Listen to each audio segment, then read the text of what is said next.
Welcome to the Fast Fix channel. My name's Jason, and today I'm finally changing out the last remaining Builder Series ceiling fan in the guest room. And if you're anything like me, you truly hate these fans. He hates these cans! Stay away from the cans! And wish they didn't exist. But hey, if you're apprehensive about changing out your own fan, I hope this video helps give you some confidence around doing that job yourself. It's really not that bad. There's minimal assembly, wiring, and it won't take you all day to complete. I know it looks challenging as all the parts are spread out on the floor, but piece by piece it all fits, and at the end you'll have a dramatic improvement over the Builder Series fan that was funking up your room's feng shui. So regarding tools, I recommend a flathead and Phillips head screwdriver, wire cutters, strippers, and a screw gun. Alright, let's get started. After you switch off the breaker, verify power is off by throwing the switches to the fan and double checking with an electrical connector. This first step isn't a must, but I've discovered that by removing the fan blades, you reduce weight and, more importantly, awkwardness. Simply back out the screws to remove the fan blades. With the blades removed, we can now lower and disconnect the main body of the fan. There will usually be 2 to 4 set screws on either side of the upper shroud. Remove the set screws first, then loosen the 2 placeholder screws. Lowering the fan is easy. Just make sure to bring a pair of wire cutters. You can easily untwist the wire nuts, but cutting them is much easier. I have no intention to reuse this fan, so I don't care about wire length. If you used wire cutters like me, now is the time to untwist the wire nuts and expose the wiring from the home that will connect to your new fan. Remember, you tested these wires for current, so don't be afraid to touch them. Test them again if it helps. I do, sometimes. Now remove the ceiling bracket that secured your old fan. You'll be installing a new one that fits the new fan you bought. Usually it's just a couple screws, but this builder threw in 2 extra screws for good measure. I like that, but they should have used wood screws, not these drywall screws. See the difference? Fortunately for me, I'm installing this fan using the standard mounting instructions. An angled mount usually requires a longer down rod, and if the angle is greater than a certain degree, also requires an angled mounting kit, and both of those, of course, are sold separately. Isn't that nice? Here we see mounting instructions for machine screws or wood screws. Our fan will require the wood screw option because the machine screw slots and the mounting bracket don't align with the fan box used to install the old fan. Both are good options, so don't feel like one is better than the other. Installing the mounting bracket here, use a screw gun to drive in the screws. I highly recommend using a hammer type drill or the hammer setting on your screw gun if available. This is the down rod. The down rod sets the height of the fan. Usually what they pre-assemble works for most cases, but in my case I want my fan to be installed as high as it can be in order to give as much headroom around the fan as possible. So I'm changing out the pre-installed down rod for the shorter one that they kindly included in the installation kit. Changing out the down rod is easy, just follow the instructions in your kit. Here's the final product, the shorter down rod. On this particular fan, there's a set screw that needs to be removed. Absolutely don't forget to reinstall the set screw. The fan will probably fall on you as you sleep if you don't. That may hurt and wake you up from a fantastic dream. No pun intended. Now we need to connect the down rod to the motor housing, but first we need to run the wires through the down rod and then screw the down rod into the motor housing. Twist the down rod into the motor housing until it bottoms out. Then install the set screw, making sure to tighten it with a pair of pliers.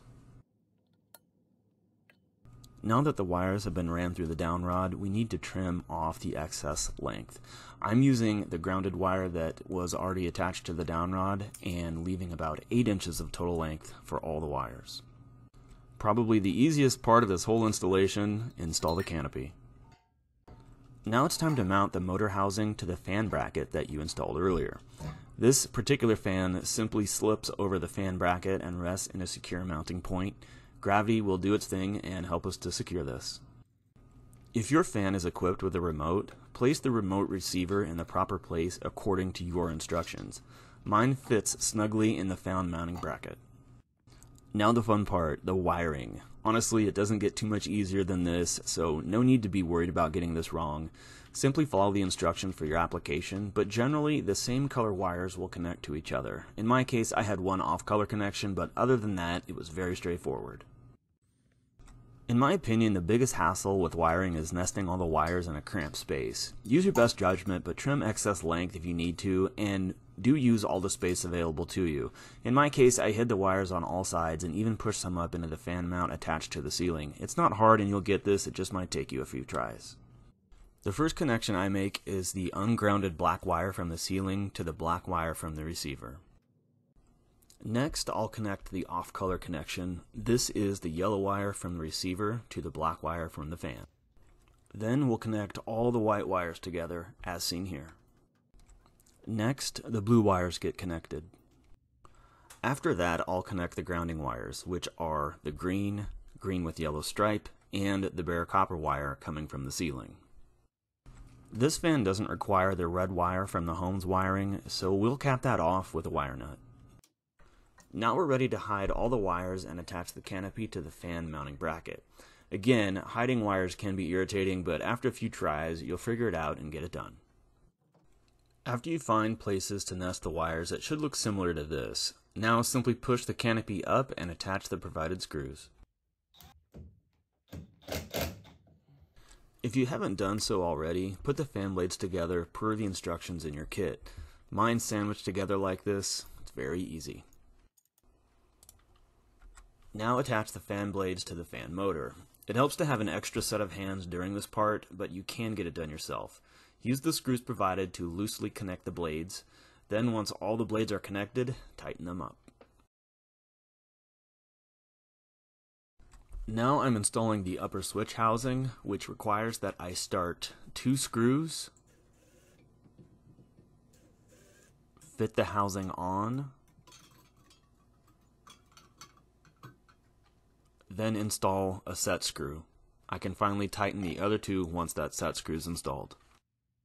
The next step is a lot like the last one, installing 2 screws about halfway, connecting the electrical fittings, placing the lower switch housing onto the 2 screws, then installing the 3rd screw and fully tightening the other 2 screws that were installed halfway.